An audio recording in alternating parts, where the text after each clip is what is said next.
때마다 여러분들에게 여러 예술가들을 소개하고 그리고 작품들을 같이 보면서 배워나가는 알고 보는 미술이라는 프로그램을 맡게 된 이하연이라고 합니다. 우선 저를 잘 모르시는 분들을 위해서 아주 간단하게 소개를 드리자면 저는 워낙 어렸을 때부터 미술을 굉장히 좋아했고요. 태어날 때부터 거의 과장하자면 태어날 때부터 그냥 미술을 하고 싶어서 그냥 계속 공부를 했고 이제 미국에 이민을 가면서 공부를 안 할 수도 있겠다 생각을 했지만 다행히 부모님의 도움을 받아 미대까지 가게 됐습니다. 지금 현재는 이제 미술은 그냥 개인 작업 조금 하는 정도고 이제 그냥 다른 일을 하면서 그냥 즐겁게 그냥 재미로 그리고 있습니다. 네, 간단히 그냥 제 그림 그냥 훅 보여드린다면 저는 사람 그리는 걸 되게 좋아해요. 그래서 이거는 굉장히 옛날에 그린 그 유명한 사람들인데요. 다들 아실 거라 믿고 따로 설명을 안 할게요. 모르는데 좀 저거 부숴가지고 거를 붙여놓은. 제일 왼쪽은 밥 dylan이고요. 그렇지. 제 가운데는 엘튼 존이고 오른쪽은 마돈나예요. 그래서 이거는 제가 포트폴리오 때 작품 했던 건데 저는 항상 이렇게 사람 그리고 특히나 이제 좀 마돈나는 좀 너무 젊을 때긴 한데 저는 개인적으로는 이렇게 조금 이렇게 주름이나 이런 내추럴한 모습을 좀 되게 선호하고 좋아하는 편입니다. 제 소개는 거기까지고요. 야책에서 이제 소개해드리는 거는 세 번째인데 이제 영상으로 찍는 거는 첫 번째죠. 이제 그리고 정말 오랜만에 이제 소개를 하는 거더라고요. 그래서 이번에는 누구를 할까 또 열심히 또 고민을 해봤습니다. 제가 항상 지난 두 번의 시간 동안 다 이제 제가 좋아하는 작가들을 했는데 이번에는 누구를 하면 좋을까 또 고민을 하다가 이번에는 직접 이제 보실 수 있는 시간을 가지시는 게 가장 좋을 것 같아서 오늘 소개해드릴 작가는 마르가렛 킨이라는 작가입니다. 마르가렛 킨 같은 경우는 1960년대 미국 이제 대중미술의 상업화의 혁신을 일으킨 작가인데요. 그 당시에 이제 60년대 하면 보통 유명한 작가가 앤디 워홀이라든가 그런 작가들이 있는데 이 마르가렛 킨도 그 당시에는 이제 굉장한 인기를 끌었어요. 앤디 워홀만큼은 아니었던 것 같긴 한데 근데 이제 이 여자분 같은 경우는 너무나 이제 알려진 작품을 만들었지만 이 작품들이 유명해질 때 굉장히 힘든 삶을 보냈어요. 그래서 오늘은 그녀가 어떻게 살았는지 그리고 이 그녀의 삶이 어떻게 작품에 영향을 줬는지 알아가는 시간을 잠깐 가져보려고 해요. 여기는 테네시 주의 내셔빌이라는 곳이고요. 마르가렛은 1927년 패기 도리스 허킨스라는 이름으로 태어났어요. 그리고 마르가렛 같은 경우는 어렸을 때부터 그림 그리는 걸 굉장히 좋아했다고 해요. 이 그림 같은 경우는 그녀가 그린 첫 번째 유화 작품인데요. 이제 왼쪽 보시면 웃는 얼굴과 웃는 그림이 있죠. 그래서 여기서도 보시다시피 눈에 굉장히 이제 집중을 조금 하게 되는데요. 이렇게 표정 같은 게 되게 이쁘기도 하지만 이게 눈을 그려져 있는 게 이렇게 웃는 모습을 굉장히 더 돋보이게 하는 느낌이 들더라고요. 완전 애들 때 그린 거겠네. 완전 네, 아마 한 8살, 9살이 되지 않을까 싶긴 해요. 만 나이. 그래서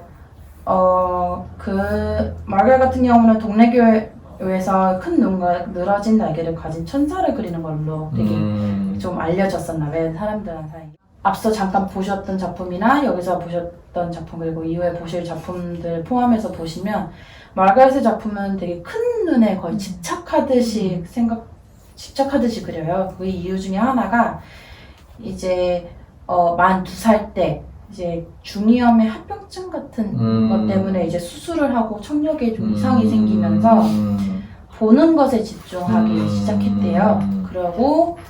그러다 보니까 이제 눈에 좀 집착하기도 했고, 그리고 수술 후에 이제 본인의 겉모습이 되게 많이 변하게 되는데, 뭐 되게 심한 곱슬이었는데, 뭐 직모로 변하기도 하고. 수술이라는 게 중이염 수술. 네네. 그때 이제 합병증 때문에 수술하고 나서 이제 뭐 물론 사춘기도 있었을 것 같긴 한데, 이제 굉장히 약간 수척한 모습으로 좀 자라게 되면서 되게 자존감이 낮춰지기 시작했다고 해요. 그리고 나서 그런 자신의 모습 때문에 본인 기준에 이상적인 인물을 그리다 보니까 이제 건강해 보이고 큰 눈을 그리게 되고 이제 그런 게 이제 합쳐지기 시작했다고 하더라고요. 그리고 그 큰 눈은 이제 나중에 가서는 그녀의 이제 시그니처가 되죠.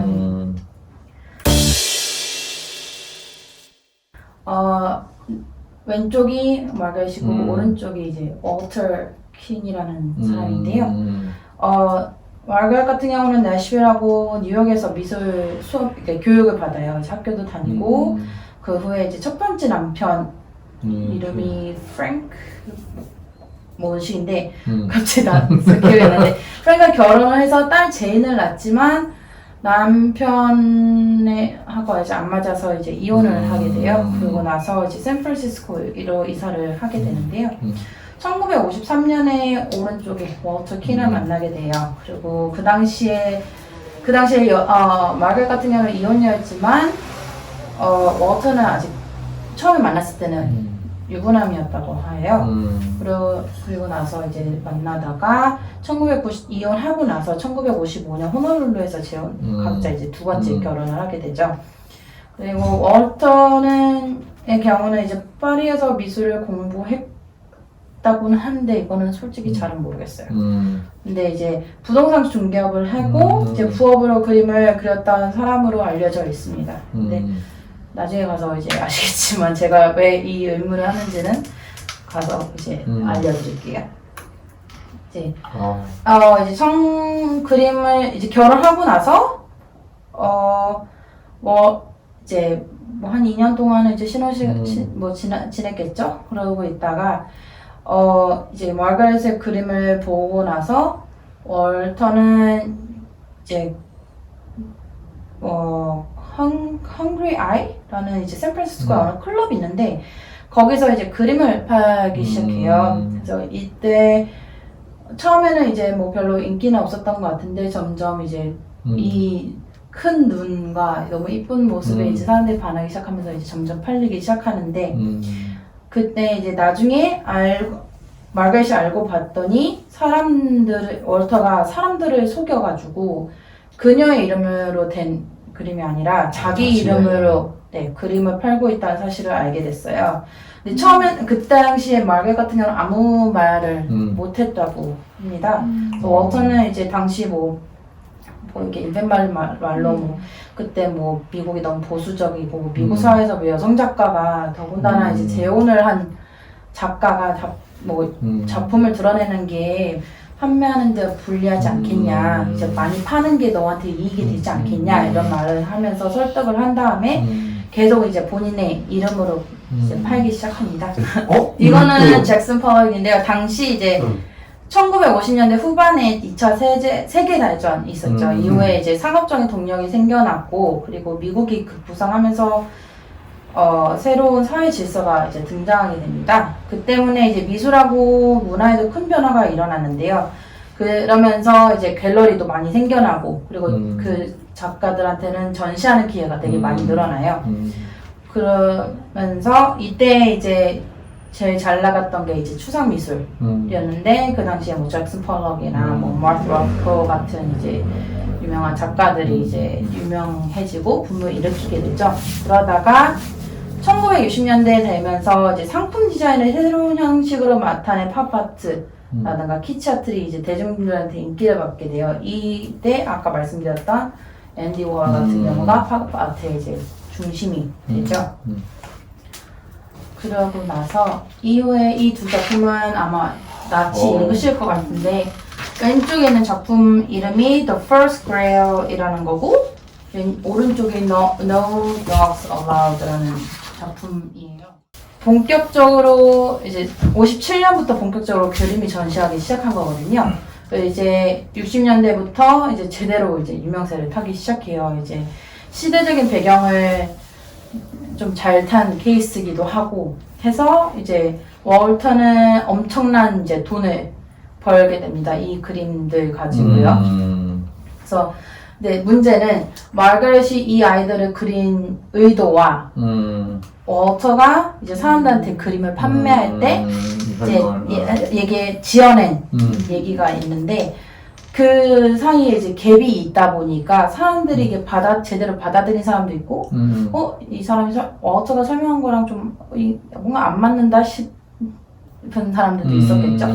그러면서 이 표현의 갭이 이제 생기면서 비평가들은 이 작품들이 지나치게 감성적이고 천박하다는 등 이제 되게 저급하다, 키치하다라고 평가를 했지만 이제 워터가 이제 그 부동산 중개업을 했었잖아요. 그러니까 이런 영업을 했던 사람이다 보니까 이런 말솜씨나 사람들이 이렇게 약간 굴리는데 되게 예, 좀 되게 유능했던 것 같아요. 그리고 많은 사람들이 이 그녀의 작품을 쉽게 접할 수 있도록 포스터나 엽서 같은 걸로 굉장히 저렴한 값에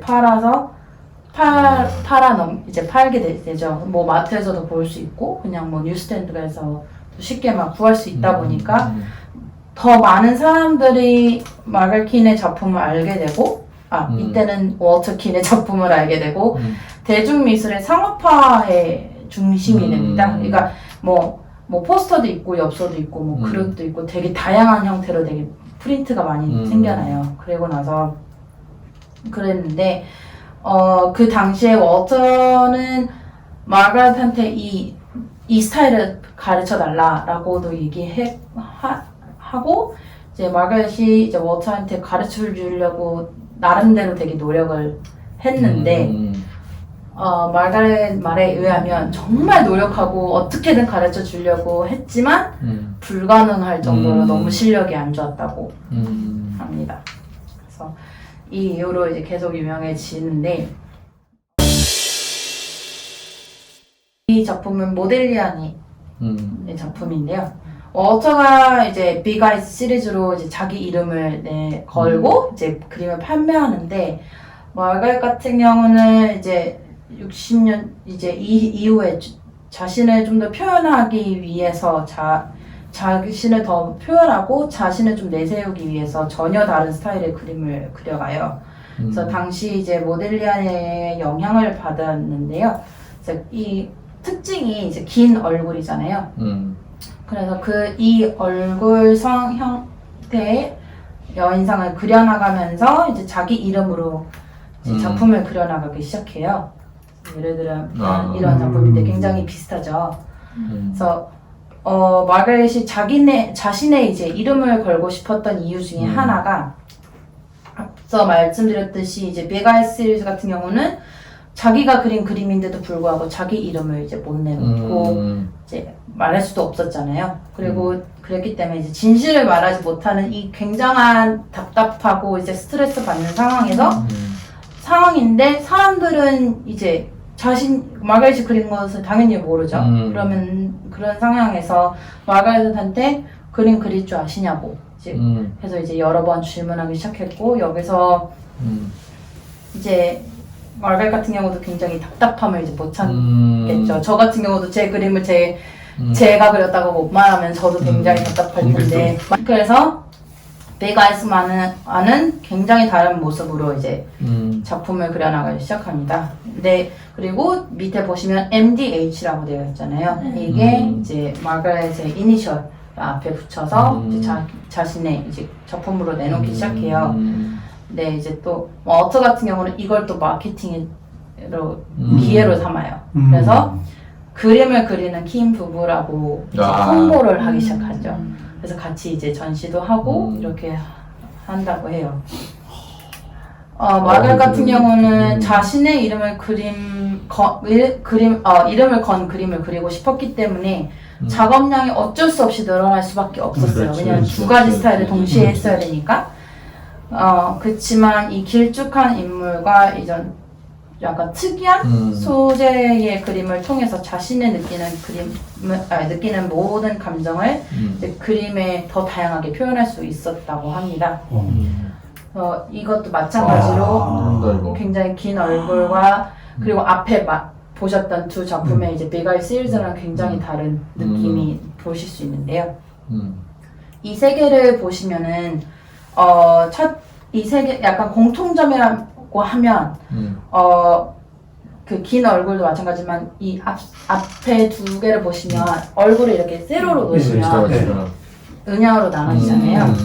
그리고 여기 같은 경우도 본연의 모습이지만 옆모습이 이렇게 약간 투명한 모습을 나타내잖아요. 이게 마가렛 자신과의 상황과 같은 모습을 나타낸다고 해요. 그래서 뭐 겉모습과 이제 뭐 숨기는 모습 이런 걸 아마 나타냈던 것 같습니다. 워낙 눈에 되게 집중하는 스타일이었고, 근데 그러니까 이것도 큰 눈이지만은 그 전 원래 그녀가 그려왔던 스타일하고는 굉장히 좀 다른 약간 성숙한 연애. 이거는 혹시 알아보시겠어요? 마돈나? 마돈나일까요? 누구일 것 같으세요 혹시? 제클리. 제클리 같기도 하고. 이거는 제가 아까 보여드렸던 사진을 잠깐 보여드리자면 본인이에요.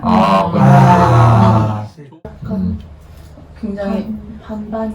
네, 이것도 굉장히 반발, 약간 표정도 약간 무표정한 것 같고, 이 모습을 굉장히 잘 표현한 그림이라고 저는 근데 생각을 어떻게 해요. 보면 저렇게 마른데도 얼굴 길쭉하게 그려놓으니까 사람 같지 않고 약간 곤충 느낌도 좀. 약간 그렇기도 한데 실제로도 아까 그 사진에 보면은 약간 통통하시긴 한데 젊은 사진이라고 나중에 모습을 보면 굉장히 진짜 길어요. 네, 아마 제가 하나 더 넣었던 것 같긴 한데. 이제 당시 마가렛의 그림들 보면은 이제 다양한 스타일을 보실 수 있어요. 이거를 포함해서 이런 그림도 있고요. 이것도 약간은 또 조금 다른 느낌이죠. 여기 같은 경우는 약간 선의 이런 나무의 선이라든가 이런 거에 좀 집중한 스타일이 나타나기도 하고요. 또 이 작품 같은 경우는 또 앞서와는 또 굉장히 또 다른 또 느낌이 나죠. 이 당시에 이제 자기의 이름과 이제 월터 킨의 이제 그림을 계속하면서 약간 다양한 스타일을 그리기도 했고, 내슈빌하고 뉴욕에서 이제 공부를 했었잖아요. 미술 공부를. 그러면서 워낙 그런 지식을 많이 알고 있었다고 해요. 그래서 뭐 여러 화가들의 영향을 많이 받기도 했는데, 아까 말씀드렸던 모딜리아니뿐만 아니라 앙리 로쏘라든가 보티첼리라든가 굉장히 옛날 작가들부터 그 당시에 좀 유명했던 뭐 피카소라든가 여러 작가들의 영향을 많이 받았다고 해요. 이거가 있고, 이거는 엄마와 아이라는 작품인데요. 자세히 보시면 아빠는 또 다른 느낌의 작품인데 이제 아이를 안고 있는 어머니의 모습입니다. 그래서 이거는 제가 실제로 봤는데 이거는 굉장히 약간 차가운 느낌인데도 불구하고 굉장히 포근한 느낌을 저는 굉장히 많이 받았던 작품이에요. 이거는 그녀가 말한 말 중에 하나인데요. 이제 부가 늘어나면서 마가렛의 인생은 점점 더 힘들어집니다. 이제 부가 이제 늘어나면서 이제 집도 커지고 이제 집 같은 경우에는 이제 외부인 출입을 제한할 수 있는 그런 주택 지역이 있어요. 게이드 커뮤니티라고 하는데 그런 데도 이사 가면서 뭐 집에 하인들도 고용하고 굉장히 겉으로 보기에는 굉장히 번지르르한 삶을 살게 되지만 대중은 월터의 거짓에 계속 늘어나고 그리고 월터는 이 부를 이용해서 이제 그 삶이 재밌는 거죠. 그러니까 술도 엄청 마시고 여자들도 굉장히 가까이 했다고 해요. 그 인터뷰 중에 하나 봤는데 거기서 한 말에 의하면 마가렛이 이제 있다가 나오면 수영장에 이제 벗은 여자분들이 그냥 놀아다니기도 했고 아니면 잠을 자려고 침대에 갔더니 이제 한 서너 명이 계셨다고도 하고 뭐.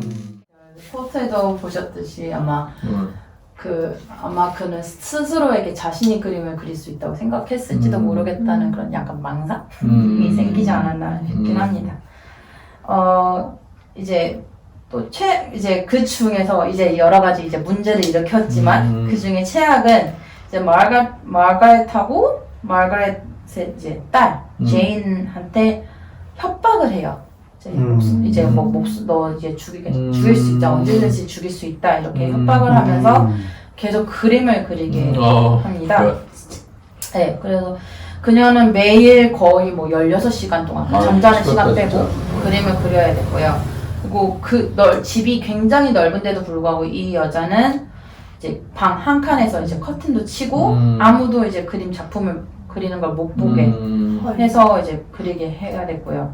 그리고 그녀가 이제 못 도망치게 계속 체크하고 이제 워터가 이제 집에 있는 경우에는 매 시간마다 체크를 했다고 해요. 그림을 그리고 있는지 그렇게 했다고 하고 워터가 이제 밖에서 놀고 뭐 자기가 하고 싶은 거 재밌는 거 자유롭게 다 지낼 동안에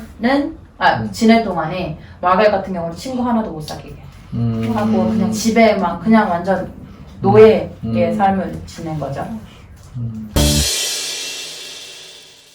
이 작품은 Tomorrow Forever라는 작품인데요. 이 작품은 이제 워터가 이제 마가렛 한테 이렇게 계속 협박을 하면서 협박을 주는 와중에 이제 자기의 이제 마스터피스 같은 대작이 필요하다. 나한테는 이제 그런 때가 온 것 같다. 이러면서 제가 말하면서도 되게 좀 어이가 없긴 한데 이 대작을 그리려고 하고 만든 게 이 작품 Tomorrow Forever라는 작품이에요. 이 작품은 이제 여러 종교의 큰 눈을 가진 아이들이 이제 슬픈 표정을 지면서 이런 선 위에 서 있는 모습을 그린 건데요. 이 작품은 이제 당시 1964년 세계 박람회 주최자들이 그 교육관에 걸어놨다고 해요. 여기서 말하는 교육관이 영화에서는 유엔이었다고 했던 것 같은데 제가 잘 기억은 안 나는데요. 이제 이거가 이제 걸어지면서 워터는 자기가 굉장히 성공했다고 되게 자만하게 이제 시작합니다. 되게 좀 제가 말하면서도 계속 짜증이 올라오는데 좀 낮추면서 할게요. 그리고 그가 나중에 늙어서 이제 회고록을 쓰는데 거기서 그가 쓴 말이 돌아가신 제 할머니께서 그에게 말하기를 이제 미켈란젤로가 너의 이름을 일원으로 지명한다면서 자신의 시스티나 예배당이 사람들의 기억 속에 남듯이 너의 이 작품도 사람들의 기억 속에 오래 남을 거라고 말씀하셨나 봐요. 할머니까지 소개가 그런 뭐 꿈을 꿨다 뭐 이런 식으로 얘기했던 것 같은데 물론 이거는 제 생각에는 거짓인 것 같고요. 하지만 이제 그 당시에 뉴욕 타임스의 미술 평론가였던 존 캐나데이라는 사람이 있는데 이 작품을 보고 엄청나게 욕을 하면서 뉴욕 타임스에 어떻게 썼냐면 이런 볼품없는 작품에는 100여 명의 아이들이 있기 때문에 기존의 키인의 작품보다 100배 별로다 라고 이제 엄청 쏘아대는 그런 비평을 날려요. 제가 번역을 하시면 제가 제대로 번역한 것 같진 않은데 아무튼 그런 이제 엄청나게 이거는 정말 거의 격하게 말하면 거의 쓰레기다라고 말할 정도로 굉장히 비판을 하고 이제 세계 박람회 주최자들은 결국엔 이 작품을 내려요. 영화에서 또 말하는 건데 이거를 이 주최자들이 이제 해달라고 커미션을 한 게 아니라 이 사람이 자기 작품을 이제 도네이션 하겠다 이렇게 얘기를 합니다. 영화 보시면 또 아실 거예요. 마가렛이 이제 결혼 생활을 한 10년 하는데 그 중에 8년 동안 악몽 속에서 이제 결혼 생활을 이제 지옥 같은 삶을 지내다가 이제 워터가 워낙 폭력적이고 다혈질이 되어갑니다. 그러면서 이 삶에 이제 자기는 도저히 못 버티겠다 해서 1964년에 딸 제인과 함께 도망갑니다. 도망갑니다. 도망가서 이제 하와이로 이사를 가고요. 이제 이혼하는 조건으로 월터가 마가렛한테 한 그림 100점 정도를 그려서 자기한테 주면은 자기는 이혼하겠다 이렇게 해요. 그래서 그 얘기하고 한 1년 정도 후에 이혼을 하고요. 그 다음에 이제 굉장히 다른 삶을 시작합니다. 이제 동시에 빅 아이즈가 워낙 유명해지니까 그 스타일을 모방한 그림들이 이제 엄청 이제 나오기 시작해요. 그러니까 이 그림이 이제 가치가 이제 조금씩 떨어지기 시작하고 워터가 그 전에 봤던 수입과는 다르게 막대한 타격을 받기 시작합니다. 그리고 1997년에 하와이에서 라디오 인터뷰를 했는데 그때 자기가 이제 자기가 직접 그린 작가라고 밝힙니다. 워터 같은 경우는 이게 절대 말도 안 된다. 그러면서 이제 인터뷰나 뭐 이런 사람들한테 마가렛은 어떻게 얘기했냐면 마가렛은 술에 의존하고 성에 굶주린 사이코패스라고 사람들한테 알리면서 엄청 화를 냈다고 해요.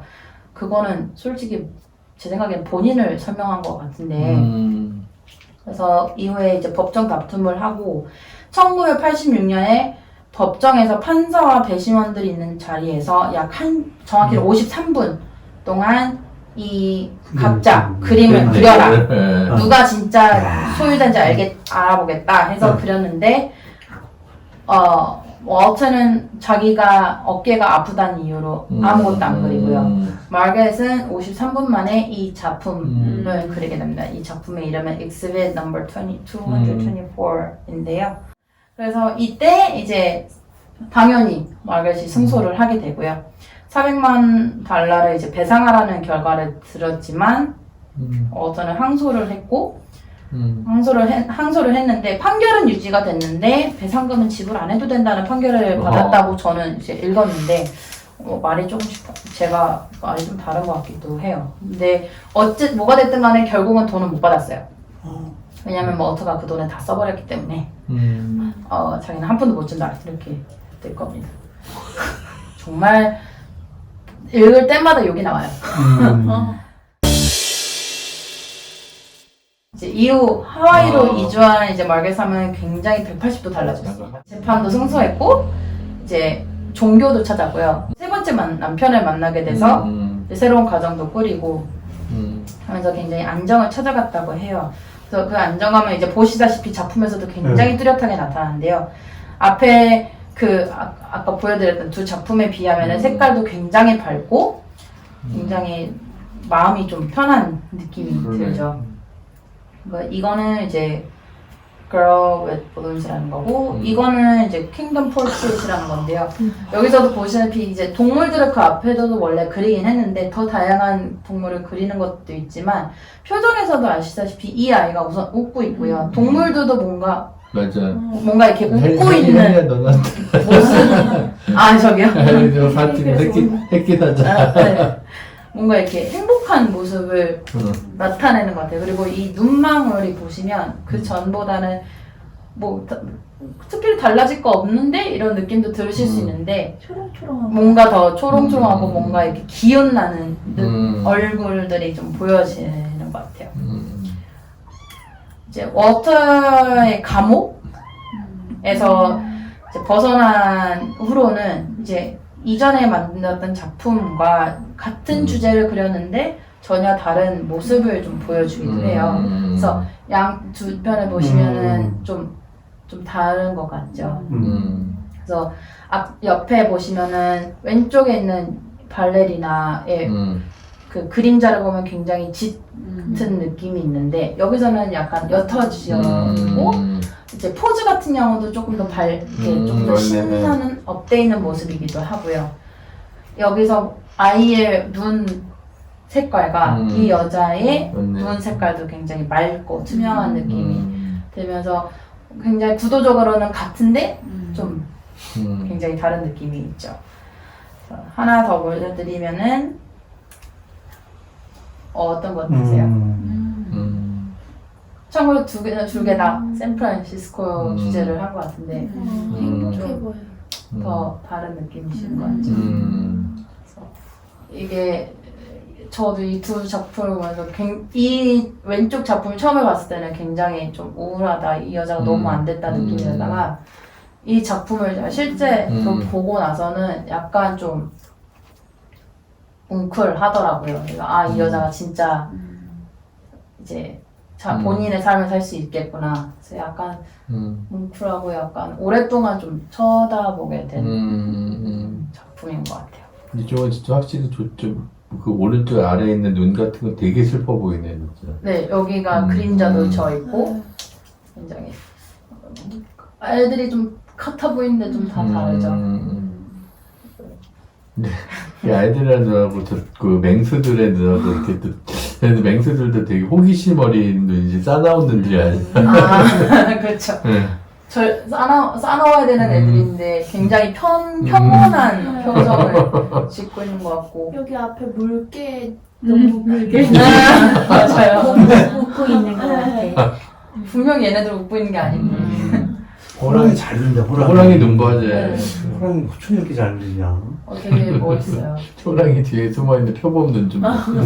그쵸. 다들 이제 뭔가 옆모습을 보고 있는데도 다 코끼리 웃어. 굉장히 코끼리도 웃고 있고. 네. 되게 좋은 것 같아요. 맞죠. 네?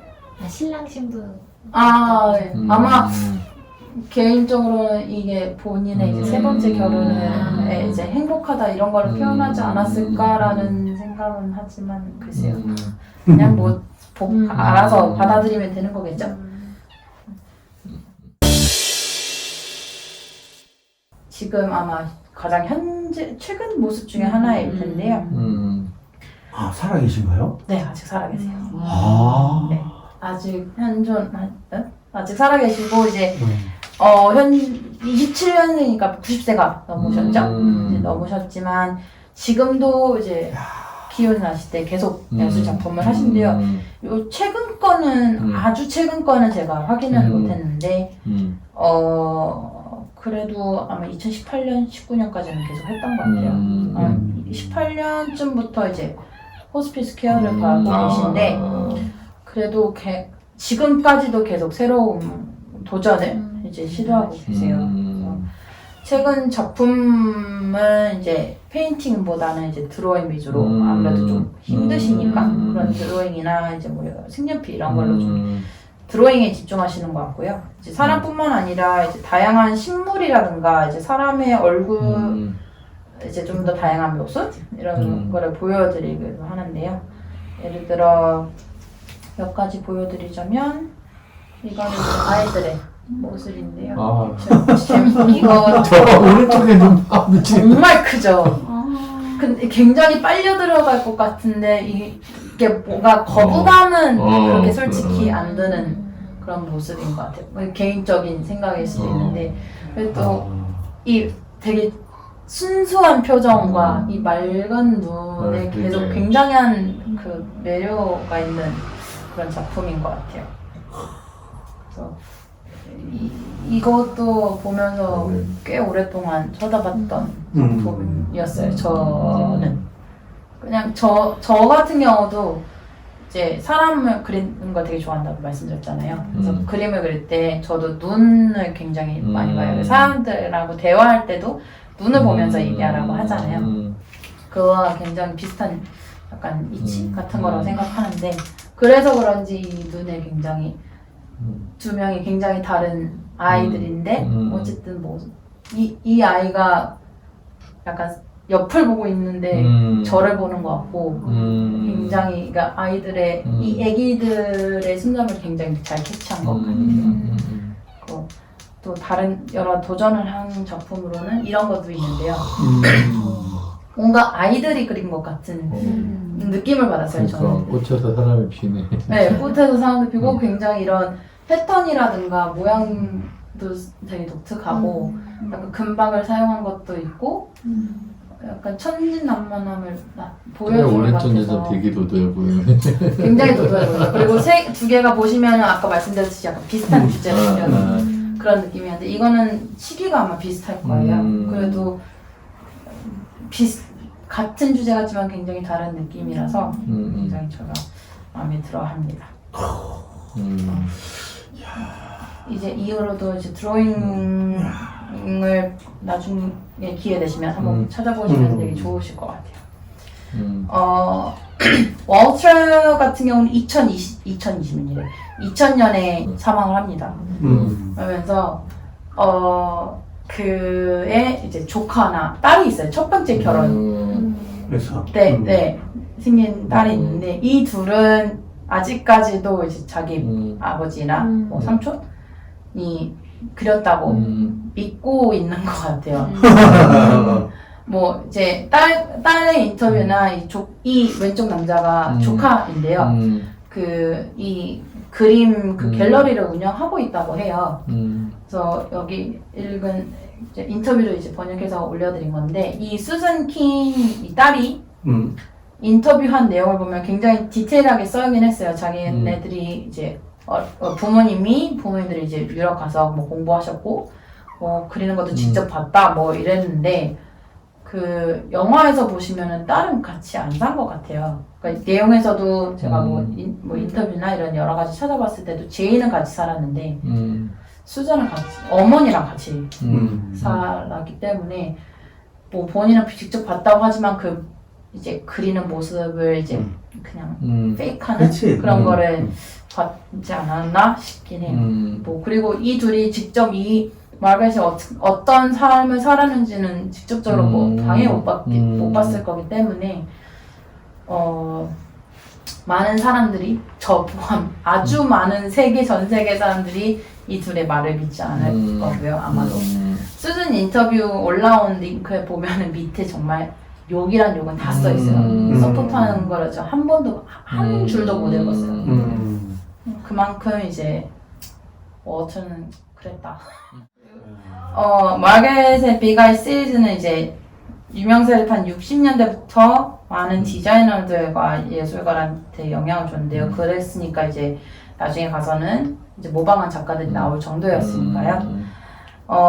이제 이후로도 지금까지도 이제 많은 영향을 받은 뭐 그림이라든가 작가들이 있는데 예를 들어 이거 두 개 아시는 분 있으실까요? 파워퍼프 걸. 네, 파워퍼프 저 옆에 걸스하고 건 뭐 어쩌고 돌. 얘는 블라이스떨인데요. 두 개 보시다시피 눈이 엄청 크죠. 얘네들은 어떤 시리즈는 이거보다도 더 큰 것 같아요. 그만큼 진짜 많은 영향을 받은 거거든요. 지금도 애기들 인형들 보면은 눈들이 크잖아요. 그치, 네. 이런 그 여자의 영향도 분명히 어디선가 이제 내려와서 있지 않았을까 싶긴 하고요. 이제 화가들, 작가들로 예술가들로 이제 본다면은 이 대표적인 싶습니다. 요시토모 나라, 팀 버튼인데요. 요시토모 나라는 뭐 이 마르가렛이 이제 인정을 한 것 같아요. 그러니까 이 사람이 자기 거 본 것 같아, 이게 영향 받은 것 같다. 뭐 이런 식으로 쓴 글귀를 하고, 정말요? 네, 그 글귀를 이제 한 줄로 쫙 쓴 거를 본 것 같고요. 팀 버튼 같은 경우는 마르가렛 킨의 영향을 받았다고 여러 인터뷰에서 얘기한 적도 있고, 작품을 수집하는 여러 수집가 중에 한 명이고요. 그리고 특히나 90년대에 이제 당시 여자친구였던 리사 마리라는 여자의 이제 초상화를 그려달라고 커미션을 의뢰하기도 했습니다. 와. 사진은 제가 도저히 큰 거를 못 찾았어요. 너무 아쉬운데 뭐 굉장히 닮았지 않은 이렇게 딱 비교하면 강아지도 똑같고 저 뒤에는 이제 2014년에 찍은 것 같은데 아마 본인이 가지고 있는 작품들이 아닐까 싶긴 해요. 워낙 저 유명한 팀 영화 감독한 팀. 네, 팀 버튼이 이제 유령신부, 크리스마스 양몽, 뭐 캐리비안의 해적, 뭐 이런 기타 등등 가위손. 그 비가이즈라는 영화도 이 사람이. 네, 이 사람이 했어요. 그래서 그러니까 가위손의 느낌도 진짜 비가이즈의 그런 느낌이 있다. 그러니까 보니까 예, 그쵸. 조니 뎁의 등장 그런 느낌. 분장이라든가 맞아. 뭐 아까 이렇게 보셨던 생각하니까 그러네. 유령 신부라든가 또 그렇고 크리스마스 양몽도 그렇고 굉장히 큰 눈, 튀어나올 것 같은 눈. 그리고 이 캐릭터도 보면 약간 얼굴이 약간 길잖아요. 그런 거를 좀 영향받았지 않았나 싶긴 한데요. 그 말씀하셨던 대로 이제 팀 버튼이 그 감독을 맡아요. 그래서 원래는 이 여자의 삶이 굉장히 다이나믹하잖아요. 그래서 여러 감독들이 이제 제작을 하자 이제 많이 의뢰를 했었는데 다 거절했었는데요. 근데 이제 팀 버튼이 이제 자기가 이제 하겠다고 이렇게 뭐 계속 좀 설득도 하고 이러면서 결국에는 승낙을 했고요. 마가렛 같은 경우는 이제 이렇게 해서 했고 나중에 가서는 이제 카메오로 출연할 만큼 이 영화에 굉장한 큰 관심을 가졌다고 해요. 근데 보시다 보면 나중에 아시겠지만 팀 버튼하는 거는 굉장히 좀 기존에 알던 팀 버튼 작품과는 굉장히 사실화에 가까운 그러면서 묘하게 빠져드는 영화였어요. 이 영화 같은 경우는 2014년에 나왔고요. 참고로 많이 보시기 원하시면 지금 전시도 하더라고요. 네, 최저가. 전시를 그래요? 보고 있습니다. 그래서 제가 이걸 조금 설명하고 말씀드렸었는데 제가 이제 이 작가를 이제 고른 이유 중에 가장 큰 이유가 전시 때문이에요. 그래서 직접 가셔서 이제 직접 보시면서 제가 설명한 것들은 아주 일부일 거고 이제 가시면 이제 좀 제가 아직 못 보여드린 작품들이 훨씬 더 많기 때문에 이제 직접 가셔서 좀 더 느끼시면 좋으실 것 같아서 이렇게 이번 것도 도슨트나 이런 게 저는 굉장히 마음에 들었거든요. 그래서 한번 가시기 전에 영화를 한번 보시고 이미 보셨다면 한 번 더 보시고 그리고 이제 가셔서 이제 도슨트를 한번 들으실 수 있다면 시간이 맞으시면 한번 들으시고 들으신 후에 이제 처음부터 한번 쫙 보시면은 이제 완전히 좀 이해하는데 좋으실 것 같습니다. 네, 이상. 와. 와,